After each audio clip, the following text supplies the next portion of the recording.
Passons maintenant à la forme négative. Au prétérit, quel que soit le verbe cette fois-ci, qu'il soit régulier ou irrégulier, la structure sera la même.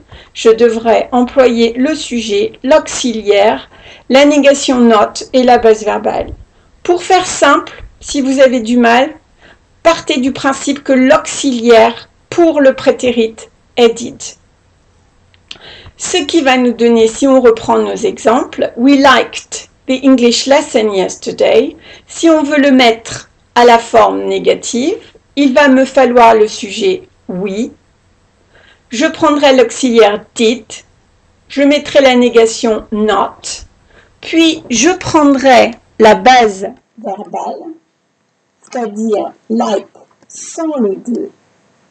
Et je rajoute mon complément, ce qui va me donner we did not like the English lesson yesterday.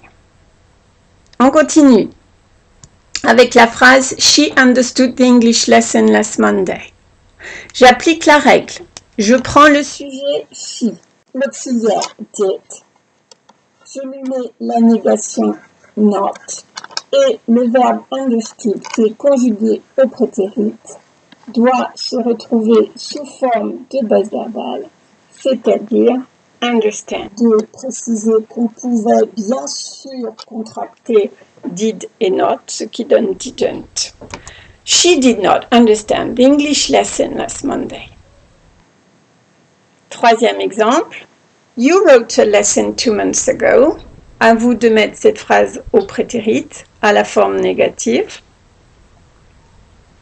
Ce qui va nous donner, attention, rappelez-vous que wrote est le prétérit du verbe write, ce qui va donner you didn't write the English lessons 2 months ago.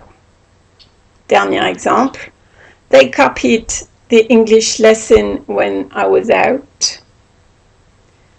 J'applique la règle, je prends le sujet they, je prends mon auxiliaire did, je lui mets la négation et je récupère ma base verbale qui était copy the English lesson when I was out, ce qui va donner they didn't copy the English lesson when I was out. Passons maintenant à la forme interrogative.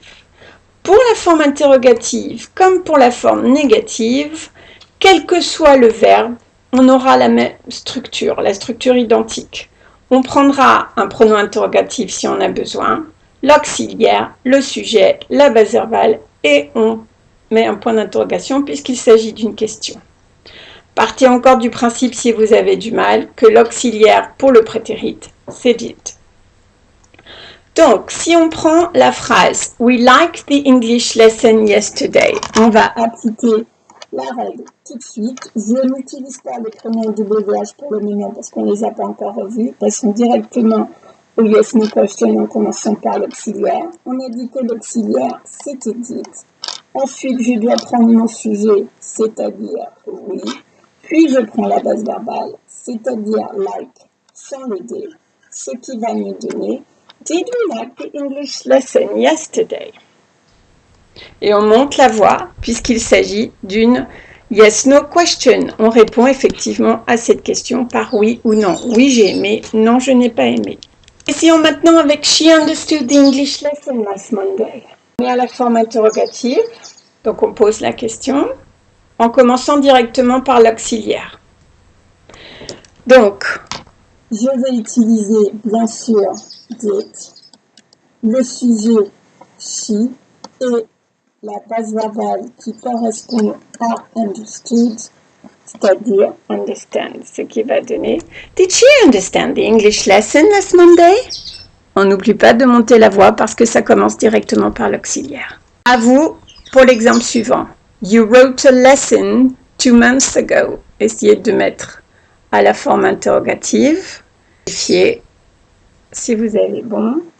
Did you write the English lesson 2 months ago? J'ai bien mon did que j'ai mis ici, le sujet, et je reprends la base verbale qui correspond à wrote, c'est-à-dire write.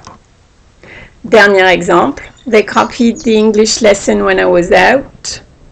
à la forme interrogative, ça donne: Did they copy the English lesson when I was out?